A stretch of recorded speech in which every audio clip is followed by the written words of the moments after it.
नगर तालुक्यातल्या पांगरमल येथे विषारू दारू पिल्यानं आतापर्यंत 9 जणांचा बळी गेलाय, तर अजूनही काही जण उपचार घेत असून त्यांची प्रकृतीही नाजूक आहे। या घटनेच्या पार्श्वभूमीवर राज्याचे विरोधी पक्षनेते राधाकृष्ण विखे पाटील यांनी गावाला भेट देऊन मृत कुटुंबियांचं सांत्वन केलं। ही घटना फार गंभीर असून सरकारी यंत्रणाच याला जबाबदार आहे। अधिकाऱ्यांचं संगनमत असून कुठल्याही प्रकारची दखल घेतली जात नसल्याचा गंभीर आरोप त्यांनी केला। राज्य उत्पादन शुल्क अधिकाऱ्यांसह सिव्हिल हॉस्पिटलच्या अधिकाऱ्यांनाही निलंबित केलं पाहिजे अशी मागणी त्यांनी केली।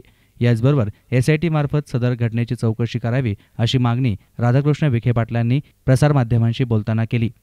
पांगरमलची घटना तर अतिशय दुर्दैव होती आणि याच्यामध्ये म्हणजे निव्वळ प्रशासनाचा अक्षम्य हलगर्जीपणा त्याला काढण्यात। आता सिव्हिल हॉस्पिटल कॅन्टीनमध्ये ही दारू विकली जाते। ते बाजूला पोलीस स्टेशन आहे, जिल्हा शहराचं प्रमुख पोलीस स्टेशन। म्हणजे मला वाटतं ही अधिकाऱ्यांच्या संगनमतानं घडलेला प्रकार आहे। निष्पक्ष लोकांचा बळी गेलेला आहे। अजूनही जिल्ह्याचं प्रशासन असेल किंवा राज्य सरकार म्हणून कुठल्या प्रकारची अजूनही या संबंधात दखल घेतली जाते।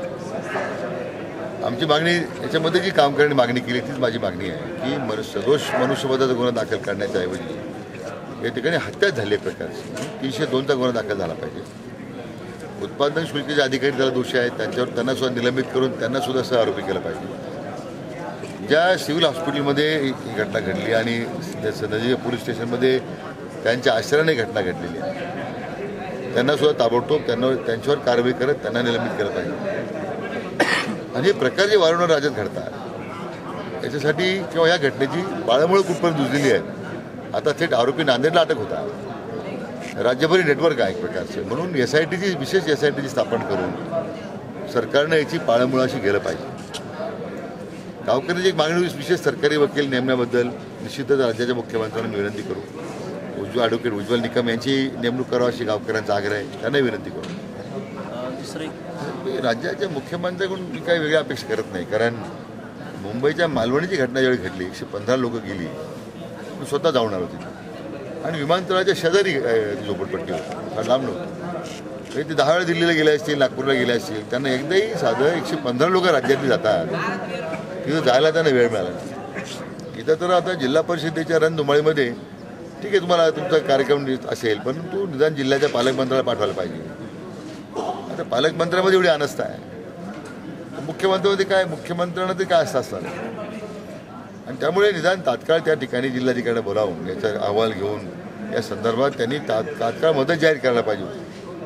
म्हणजे लोकांनी जाऊन तुमच्याकडे भीक मागितली, म्हणजे लोकांनी तुमच्याकडे भीक मागितली पाहिजे की आम्हाला मदत करा, मृतांच्या नातेवाईकांना मदत करा।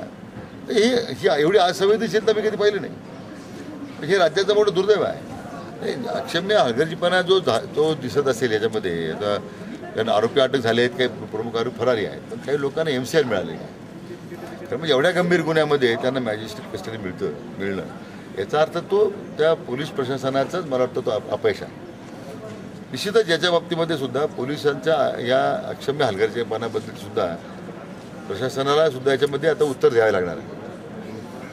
आणि म्हणून या संबंधी मगाशी मी म्हटलं की SITची स्थापना करून याच्या पाळामुळाशी गेलं पाहिजे, ही आमची मागणी राहणार। News reporter Sushil Thorat, S9 media, Ahmednagar.